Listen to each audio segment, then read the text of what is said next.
Hello everyone! After Adam and Eve were banished from paradise, 3 sons were born to them, Cain, Abel, and Seth. Out of envy, Cain killed Abel and fled to the east. There, he was sheltered by a group of fallen angels who called themselves the Watchers. These huge stone creatures helped Cain create an industrial civilization that was built on immorality and evil. Only the descendants of Seth stood against it, defending the divine covenants. 5 generations later, Seth's descendant, Noah, undergoes a ritual of initiation into manhood. His father Lamech wraps a family heirloom, the skin of the tempting serpent, around his hand. The man recounts how God placed the earth in Adam's care. It's your work now, your responsibility. But they don't manage to finish the ritual. Cain's men are approaching.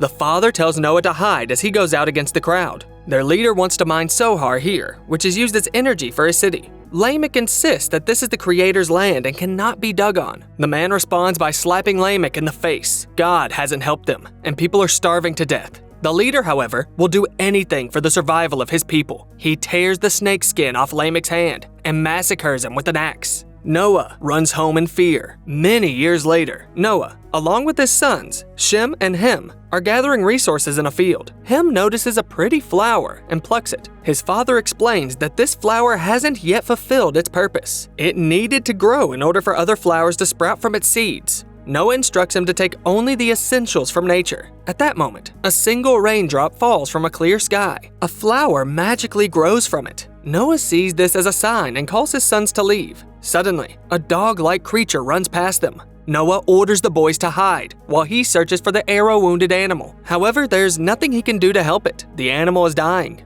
3 hunters appear and threaten Noah. The man stealthily removes the arrowhead from the dog's body and skillfully defends himself. He takes the spear away from one of the attackers and deals with the others. Noah then burns the bodies using Sohar. He explains to his sons that the hunters wanted to eat the animal to become stronger, but the real strength is given to them by the Creator. Everyone returns home and Noah kisses his wife Name and his youngest son Japheth. Before going to bed, he tells his wife about the flower from the raindrop. The woman advises him to think about it later and simply rest for now. Noah closes his eyes and dreams of waking up alone at the foot of a mountain. The black, lifeless ground beneath his feet is soaked with blood. The man calls his grandfather's name, Methuselah, and a small flower grows in front of him again. When Noah lifts his head, he's already underwater. People are screaming and drowning around him as the man tries to make his way to the surface. Noah wakes up in a cold sweat and goes outside. Name comes out after him. She asks if he heard the Creator. Will he help us? He's going to destroy the world.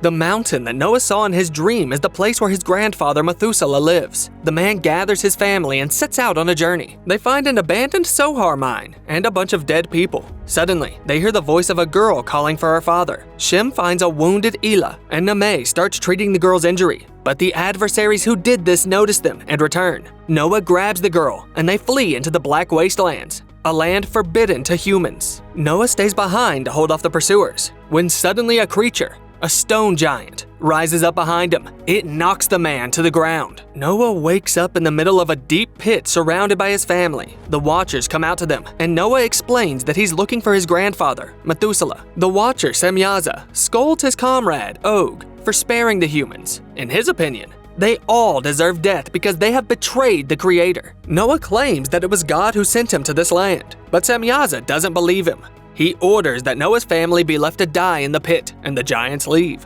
At night, Elah has trouble sleeping, and she asks Noah to sing her a song. The man reveals that he too lost his father early, and then fulfills her request. The girl falls asleep, and Name says that the wound will prevent Elah from having children. Suddenly, Og approaches them and calls them to go after him.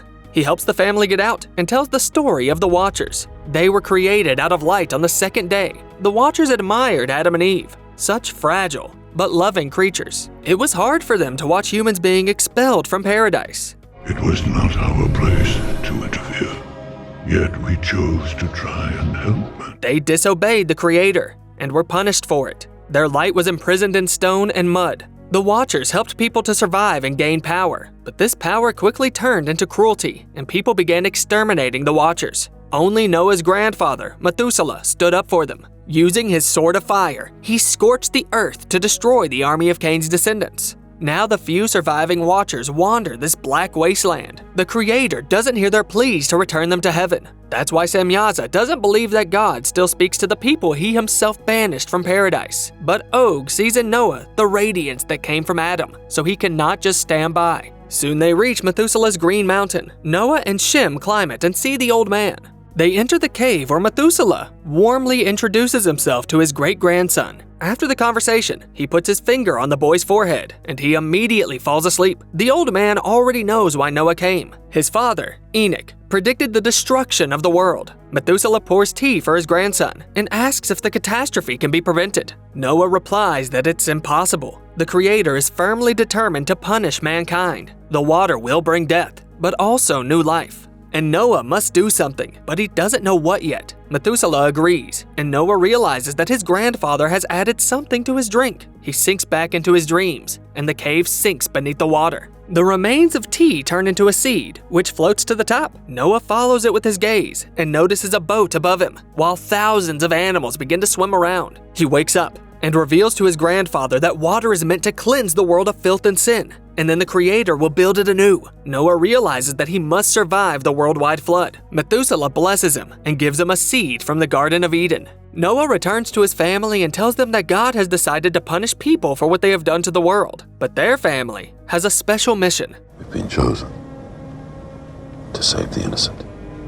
The innocent? The father replies that only animals are innocent. Him doesn't understand why. Elah explains that the animals have not changed and continue to live as they did in the Garden of Eden.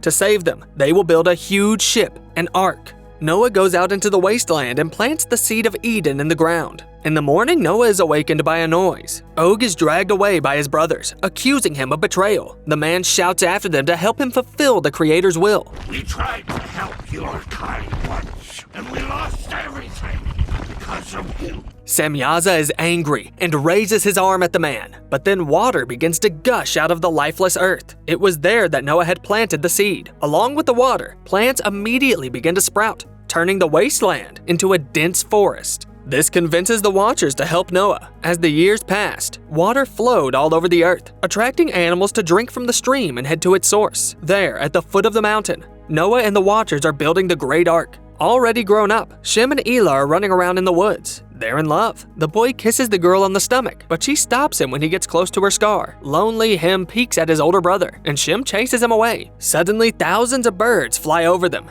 and the young men return to the ark. There, Noah tells the grown-up Japheth that this is a sign. A storm is about to begin. The birds fly inside the ship and take their places. Name burns herbs, and the smoke puts the birds to sleep. Noah shows Japheth that there are two of each kind of bird, a male and a female. They will have offspring that will repopulate the new world. Hem listens anxiously to their conversation. Afterward, he approaches his father and asks what will happen to him after the flood.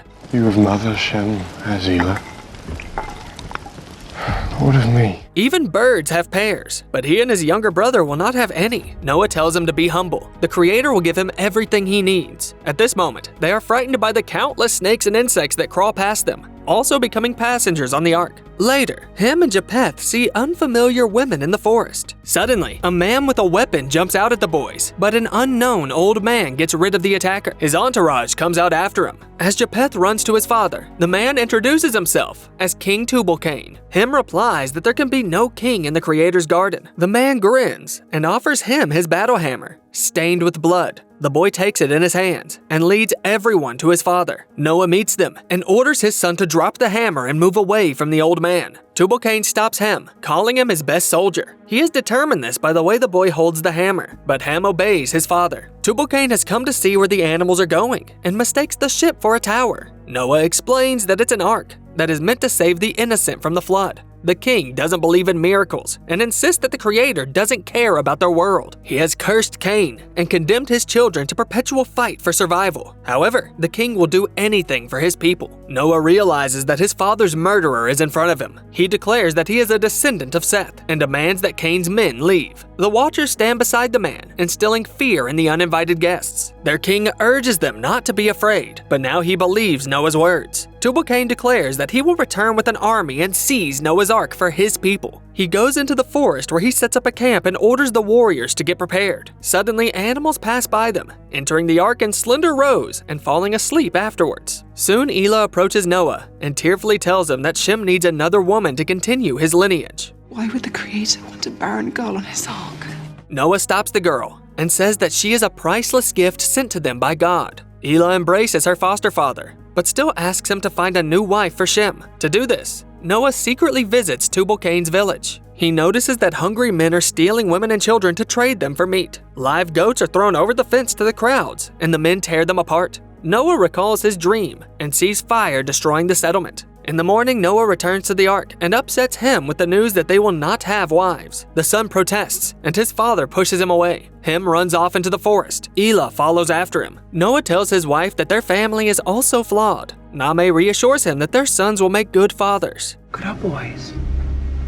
Shem's loyalty, Japheth's kindness, Ham's integrity. The sullen man replies that Shem is consumed with lust. Ham is envious, and Japheth lives only to please. Noah himself is no better. For the sake of his sons, he and his wife are ready to do almost any act of evil. Foolishness and pride drive those who think they are better than others. Noah decides that they deserve the same fate as Cain's descendants. They will complete the ark and perish. Nahmeh disagrees and heads to Methuselah. She asks for help, but the elder replies that he cannot interfere. It's up to Noah to decide their future. Nahmeh insists that there is more good in her sons than evil. Meanwhile, Ham makes his way to the village, but stumbles and falls into a pit of bodies. Inside, he finds a living girl and gives her food. The stranger is distrustful and is ready to fight back with a rock. The girl is too scared and doesn't want to escape from the pit. Ham offers to stay by her side. She introduces herself as Na'el. Noah orders Shem to bring the runaways back. In the meantime, Elah comes across Methuselah in the forest.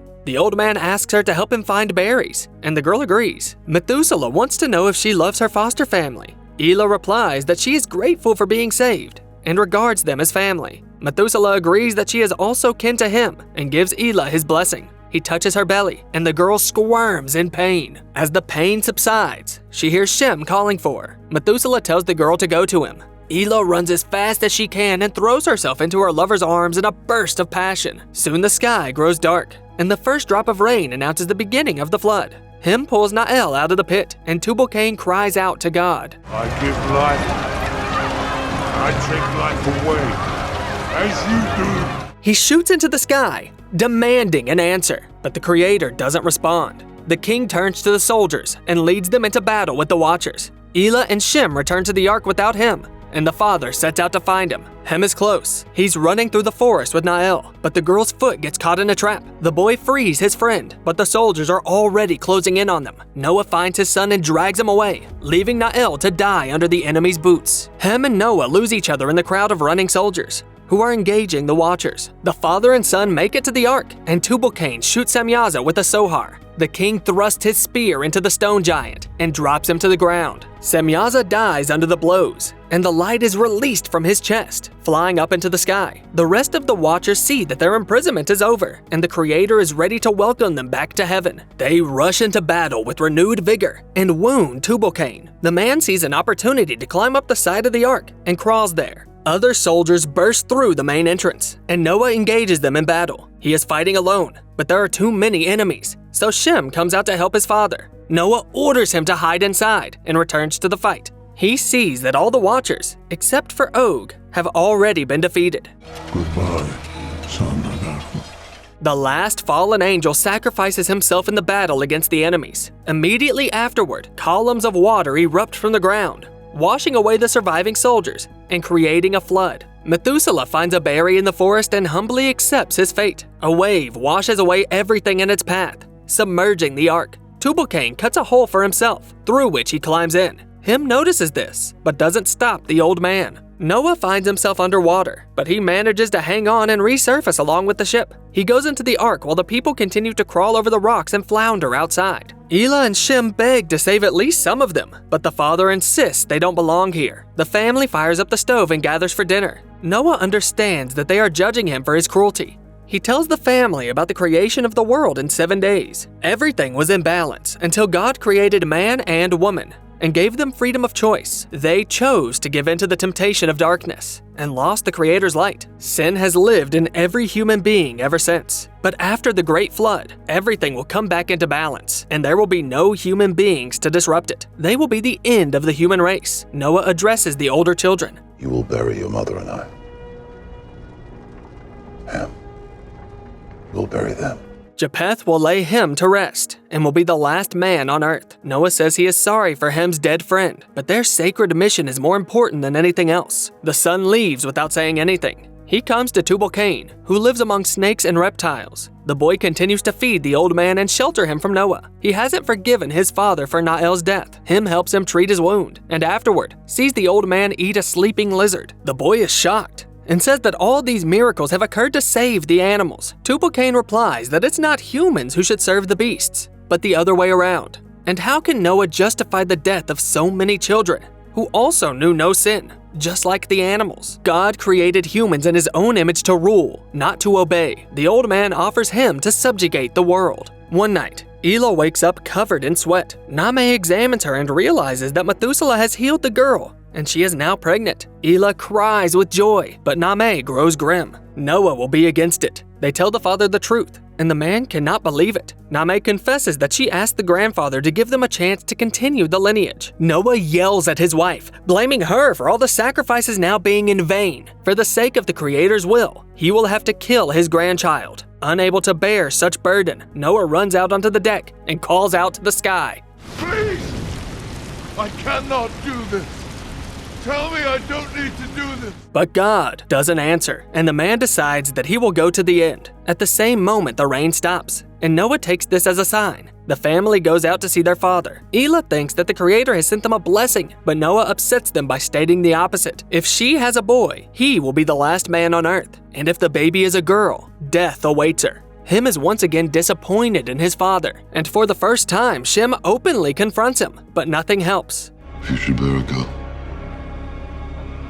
in the moment of her birth, I will cut it. Months later, Elah feels she is about to give birth. She and Shem pack their things, wishing to sail away from Noah on a raft. A crow released by Japheth returns to the ship. Its talons are clean. It hasn't found land. Nameh tries to convince the children to stay, but Elah is determined to set sail today. Nameh then tries to convince her husband not to murder the child, begging him to punish her instead. Noah doesn't listen to anybody. He must make sure that people don't inhabit the earth again. Nameh says that Noah will lose everyone close to him if he doesn't stop. She followed him to the end and forgave him for everything, but she will not forgive him for this. And you will die alone, not just alone, but hated by everyone you love. Meanwhile, Tubal-Cain doesn't want to let Elah sail away either, and tells him to lure Noah to him. He gives him a knife just in case. The boy hesitates, and the old man reminds him that Noah didn't spare his woman, and now he's going to take away his family's future. Men do not live by the will of heaven, but by their own. He asks if him considers himself a man. The boy nods affirmatively. If that's true, he will be capable of murder. Elah and Shem say goodbye to Nameh, but Noah comes out and sets fire to the raft with Sohar. Shem screams at his father, and Elah's water suddenly breaks. Nameh takes her away while Shem grabs his weapon. He glares angrily at his father, but him distracts Noah. He says the animals are awake and attacking each other. Noah goes down and finds an animal's body. Tubal-Cain attacks him with a hammer. Hem, meanwhile, stands in a stupor, not daring to intervene. Noah gets the upper hand and begins to strangle his opponent. Elah's baby is born, and Shem approaches his beloved. However, the girl continues to scream in pain. She has twins. Nameh bitterly announces that they are twin sisters. Shem promises that Noah will not hurt them and runs away. Tubal-Cain bites Noah's arm and frees himself from his grip. He knocks the man to the ground and prepares to strike, but just then the ark is tossed violently to the side. Everyone falls as the ship hits the rocks. Noah gets up first and goes to finish his opponent. Shem prevents him from doing so by attacking his father from behind. Tubal-Cain gets up and throws Shem aside, wanting to kill Noah with his own hands. He raises a stone, saying he will build a new world in his own image. Suddenly, him plunges a knife into the old man's back. Now, you are a man. Before he dies, Tubal-Cain gives Lamech's snakeskin to the boy. Noah rises, stating that they certainly can't expect the Creator's mercy now. Him reminds his father of Nael, who was innocent and kind. Noah hurries off to find his grandchildren. Name lies that Elah had a boy, but her husband sees right through her. After learning that there are 2 children, Noah climbs with a knife to the roof of the ark, where Elah is hiding. Name cries out that God has given them what they need to continue living. Elah meets her father, begging to be allowed to at least calm her crying daughters before they die. She sings to them the lullaby that Noah sang to her the day they rescued her. The twins fall asleep, and Noah asks Elah to turn away, but she wants to hold them until their last breath. Noah draws his blade, but at the last moment, only kisses his granddaughter on the forehead. He drops the knife and turns to the sky. This he cannot do. Elah and Name cry from happiness. Shem runs to his wife, and a white dove with an olive branch flies over them. It has found land. The ark docks on an island with a green mountain. Noah lives alone in a cave where he drinks wine constantly to soothe his thoughts. He has failed to fulfill the divine will and succumbed to weakness. He deemed his sinful family more worthy of life than all others. At this time, Hem watches as his brother builds a house for his family. He takes the snakeskin and goes to his father. Noah, naked and drunk, lies unconscious on the shore. Shem leads Japheth to cover his father and help him up. Out of respect, they try not to look at him in this state. Hem, on the other hand, doesn't take his eyes off his father's disgrace. Noah meets Hem's gaze, but the latter merely tosses him a bag of snakeskin and walks away. The boy is about to leave his family forever. Elah asks him to stay, but Hem says he's a stranger here. The brother hopes that Elah's offspring will learn kindness from her. Later, Noah approaches the girl. She asks why he spared her daughters. The father replies that he had only love in his heart for them. But then, why did Noah leave his family and become a hermit? The man blames himself. On his shoulders lay the fate of not only people, but the whole world. He failed. But Elah disagrees. Maybe this was the Creator's plan all along. Because he put it there. He asked you to decide if we were worth saving. Noah chose mercy, so he and all people can have a second chance. They can live their lives differently, without making the mistakes of the past. Noah listens, and afterward approaches Name. The wife tearfully welcomes her husband back. She has been waiting for him. Afterward, Noah gathers his family and shows them the skin of the serpent. He wraps it around his hand and blesses his granddaughters to start a new civilization. The heavens light up with a rainbow-like glow that spreads over the world.